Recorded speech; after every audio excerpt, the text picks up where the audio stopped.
This is Sheldon with S&S Horseshoeing. Today we'll be working on Pinto bean. We'll be working alongside the vet to help get his foot taken care of. So these pictures you see right now are from 7 weeks ago, from when I reset the shoes last time. So we're about 13 weeks from surgery now. And we'll be putting on his third set of shoes today. The tissue you saw growing out of the front of his foot, that's what you call proud flesh. And personally, I'd never seen that before, but talking to the vet, that's just part of the normal healing process. The body's really trying to grow a lot of tissue to try to heal up, and so it just ends up growing a little too much. And after we're done today, the vet removed what needed to be removed to help it finish healing. So right here I'm just unclenching the nails to take the old shoe package off. Kind of give you a little backstory on Pinto bean as to why he's in the predicament that he is. About 3 or 4 months ago when we were shoeing him, he kept having chronic abscesses that we couldn't get taken care of, and he was pretty stoic about it and didn't show a lot of lameness, but I recommended they take him to the vet and kind of figure out what was going on. So they took some x-rays and saw that he had a keratoma in the front of his foot, which is just a benign growth of keratin tissue in the foot. But because it's between the coffin bone inside the foot and the hard shell of the foot on the outside, as that keratoma grows, it doesn't have anywhere to go, and so it causes a lot of pressure, and it can cause the bone to necrose, and can also cause the abscessing that we were seeing. So that pad that you saw me take off is called equi-pak. That's to support the bony column. Here's some pictures of it when we first put it in. Basically what that does is, because the front of the foot's compromised, we're supporting the foot from the bottom, supporting the bony column to take some of the stress off the lamina, so it doesn't go ahead and founder on us, or just kind of keeps that foot good and strong. You might think of it as like a Dr. Scholl's gel insole for a horse. So right here I'm just going ahead and working on getting that foot prepped for getting it trimmed down, trimming all the excess foot off. And actually, if you notice, this foot that's injured actually grew a lot more than the opposite foot, hind foot.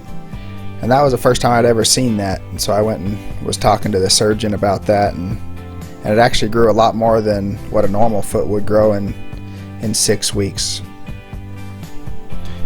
And he said that the natural mechanisms of the body, the inflammation, the extra blood flow that the body pushes to that area to help it heal faster, is also what causes the foot to grow extra. So I thought that was just kind of interesting. Another important point is, just previous to me trimming on this foot, we did go ahead and take some x-rays, which helps kind of give me an idea to know how much foot I can take off. Because on a foot like this, where it's grown a lot of foot, just had surgery, has had some abscessing in the past, it's kind of a scary thing to go cutting away at it, nipping away at it, knowing you need to take some foot off, but you don't really know what's in there. So I just kind of take my time, just kind of take slow little bites there, and get that foot trimmed down to where I feel it needs to be. And Pinto Bean's being really patient with me through all this. For having his foot messed with all the time, I imagine he's getting tired of it, but he's a pretty good sport. Here you can see the progress I've made so far, and see that area that we had to take out's growing out, and that proud flesh is all gone. So he's making some good progress.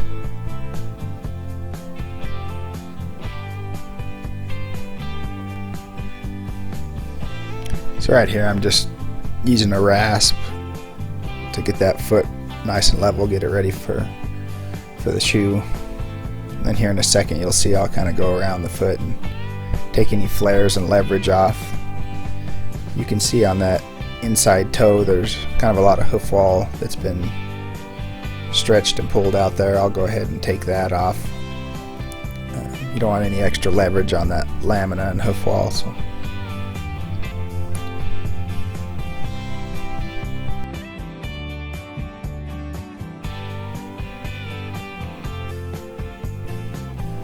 right there I'm taking my nippers and, like I had mentioned, taking that leverage off the toe, taking any flares off.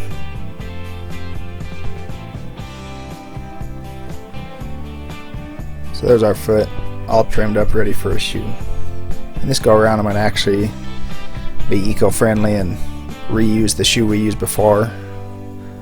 I do end up having to reshape it a little bit just because the foot's changed over the last 6 weeks. You'll see right here I'm going to do what's called hot fitting, which gets the foot and shoe perfectly level to each other. And that shoe is hot and it's going to burn everything nice and flat. It's also, I have side clips on this shoe. Burns those side clips in, gives them a spot so they're not pinching the foot, just gives them a spot to sit there on the side of the hoof. A lot of people get bothered by that and ask me if it hurts or not. I'll let you go to my channel. I got some other videos on there where I explain kind of the ins and outs of hot shoeing and whether it does hurt the horse or not. So, or you can leave a comment down below and let me know what you think about it. So since then I've cooled off the shoe and I'm gonna go ahead and nail it on. And you can see I'll be using copper nails, and the reason for that is the copper coating on the nails is actually toxic to bacteria. So it's antimicrobial, keeps the microbes and bacteria out of the nail holes from infecting the foot. Right there I'm just taking a little bit of the sole pressure off, which is another nice part about burning shoes on. You can see where you might have a little sole pressure and go ahead and relieve that. Also on this whole shoe I end up only using 3 nails. The reason being is the point of the nail in the shoe is just to keep the shoe on, and so if I can use the least amount possible, makes it easier on Pinto Bean so I'm not pounding on his injured foot. So there's our finished product today in the vet, and I decided we didn't end up needing equi-pak in the bottom of his foot this go around, so got a normal shoe with some side clips on it. And make sure and subscribe to my channel. I'll keep you updated on how it's going with Pinto Bean. Hit that bell icon so you'll know when I put out a new video. If you have any thoughts, let us know down in the comments. Appreciate you taking the time to watch the video. I hope you liked it.